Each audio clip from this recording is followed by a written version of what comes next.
Alright, this is Big Boss from Foxhound Woods Ball coming to you from Fort Lauderdale, and for this particular video we're doing what is considered a range day video, which means there will be some guns going off. So with that being said, there's been this debate within the paintball community about, is full auto necessary? Some people think it is, some people think it isn't. For me personally, I feel this boils down to user preferences. Also boils down to what your team particularly desires as far as their team setup, stuff like that. All these little variables. Now, in a couple blogs I posted a while back talking about like team positions, I mentioned about the light machine gunner or support gunner, stuff like that, referring to the use of a paintball gun being full auto to provide that base of fire. Plus also the rifleman setup, stuff like that. And with that being said, this video is going to demonstrate the rates of fire between two similar yet completely different gun setups. And for this one, as always, we're going with the Tippmann line of paintball guns, and more accurately for this, we're going with what is considered Tippmann's flagship gun, their 98 series, and they're in two different incarnations right over here. Now, this one right here is the US Army Alpha Black.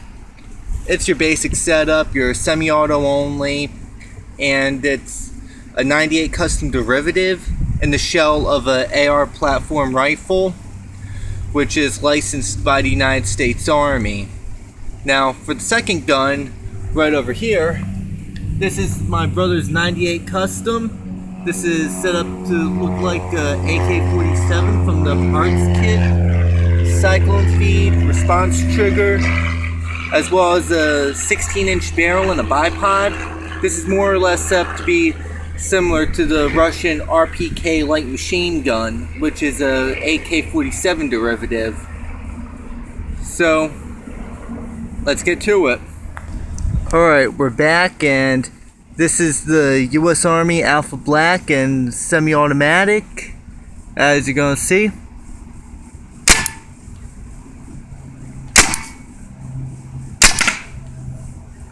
Sorry, got a little double feed.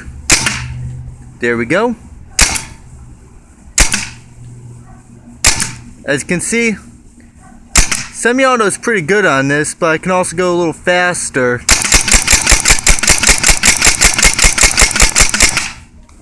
Now, as you can see, that's pretty much as quickly as it can pull the single trigger on the Alpha Black. So, with that, for a lot of paintball situations, you'd probably want ample firepower. So, give me 1 minute as I transition over to the next gun. I'll be right back. Okay, now we're back, and this is the 98 custom set up to be the RPK machine gun configuration. And with this particular gun setup, this was more or less developed to be either an assault rifle or a light machine gun. So this thing is capable of doing both semi-auto and full auto capacity, as I'm about to demonstrate. Now, as you can see, I'm getting a decent shot performance on the 98 and the semi-auto style of shooting. I can do precision shots on this thing with fairly little difficulty. There's also set up to do that in a similar fashion to the Israeli Negev light machine gun.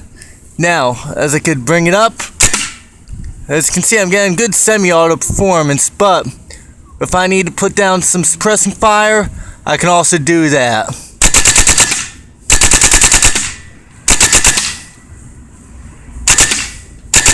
Do a quick burst, and now open her up.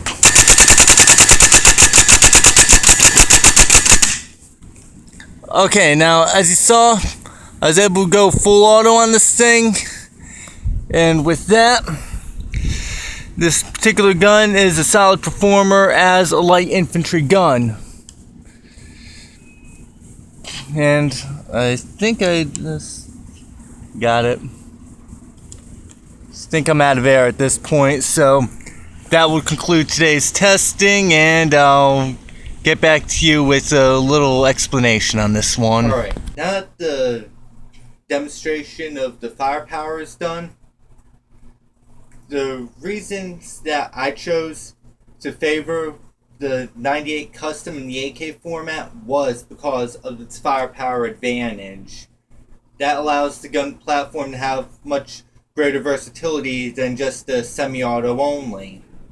Now, for all you history buffs, there is a striking similarity to this, as you guys remember the Falklands War between Great Britain and Argentina. There's a story in that particular conflict which also has a very interesting coincidence. You see, during that conflict, Great Britain and Argentina had the same service rifle, the FN-FAL. Now, the only difference between those two rifles on both sides of the conflict was the standard issue FAL for Great Britain was a semi-auto only rifle, while the Argentinians had the full auto version. During that particular conflict, British soldiers would drop their semi-auto only FALs and pick up the full auto version from either dead or captured Argentinian soldiers. Now, what does this have to do with paintball?